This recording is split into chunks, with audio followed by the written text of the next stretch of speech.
Sussex Squad? Welcome back to my channel. I literally have not recorded a video since Saturday, and I literally feel like I miss you. I can't see all of you, but I know you're there and I miss you. Anyway, I don't want to make a super long video. My husband is working late tonight and he will be home soon, which means he's gonna want dinner because for some reason, I guess people who work on construction sites just don't want to stop and eat lunch, so they just eat like heathens when they get home. Anyway, I really need to do a little bit more research on Samantha Markle's case. You guys know how I like to do. I don't like to speculate on too much stuff until I feel like I don't even need to have all the facts. I just feel like I need to have a sufficient amount, an adequate amount for me to feel comfortable speaking on something. But I do want to ask you guys a question. Do you think that Samantha and Meghan's relationship is irreparable? I really am curious to know what you guys think. Oh, and by the way, I hope that you guys had a great Palm Sunday. Easter is just around the corner. Like we said, things are transforming and changing, and it's so good. But, will you guys let me know what you think in the comments? Because part of me, I look at, Samantha Markle, and you know what? Honestly, yesterday, the gospel, that was read for Church Year A, at least for the Catholics, for Palm Sunday, was, centered around Judas, betraying Jesus, and, even towards the end, Jesus called Judas friend, and he still basically showed that even for Judas, he was still there. I'm not saying that Meghan Markle is so much like Jesus. I'm more saying Samantha Markle is like Judas. But I know that Meghan Markle is a forgiving person. You can get that. I think that at the end of the day, she and her husband, especially her husband, because, Lord, ever since basically, I don't know, Harry found his voice, he's like, I'm not tucking it away now. He's like, it's here to stay.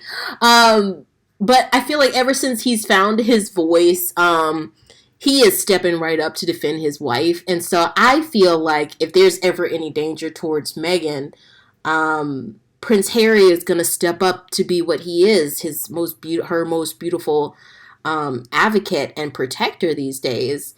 And, I feel like some part of Meghan again, speculating. These articles like to just tell fibs about Meghan Markle's life because they are so obsessed with her and then mark it as reality. And that is absolutely what I'm not trying to do. I really do not want to put words in anyone's mouth but I know that Meghan Markle is a kind, warm-spirited, compassionate person at heart. And, I just try to put myself honestly in the situation. It's a difficult situation. When a family member betrays you, the closest thing I can think of is Mariah Carey and her sister. Mariah Carey, I think that she did cut it off. Or, for example, Kris Jenner and her sister. Kris Jenner, she basically distanced herself from her sister, but at times she does try to invite her to the odd family event or, support her in the ways that she can, but while maintaining her own health. And I know that there is some part of Samantha that is just dying and craving to have Meghan in her life. And it makes sense. She's a beautiful person. But Samantha's going to have to recognize that she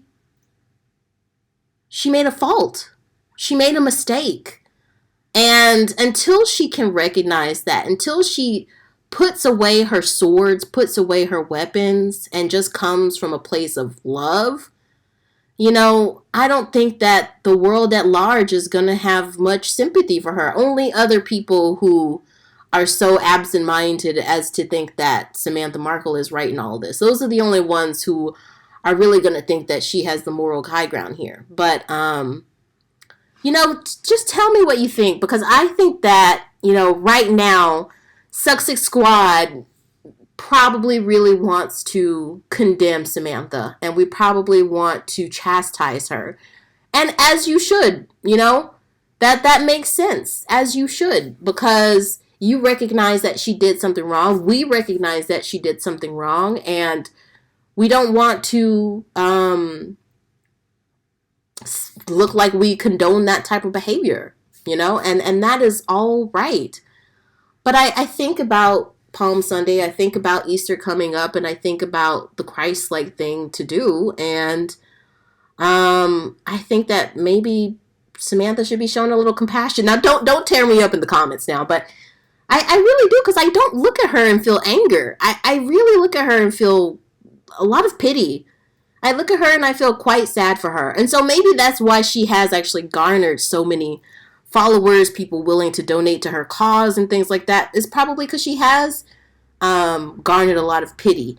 The problem is after that pity, there's no, okay, so what are you going to do next? Okay, so what are you going to do to remedy this situation and to get right with your sister? Get right with your family. Get right with your own mental health, okay? Let me know what you guys think in the comments. And after I've done a little bit more research on the whole case and I feel like I have a better grasp of it, I'll come back with something a little bit more organized. But in the meantime, please let me know what you think in the comments. And if you have not already, please go ahead and click the like and subscribe button and hit the bell so you know whenever I post a video. And I'll see you in the next one. Okay, bye guys. Bye. Stay safe out there. Bye.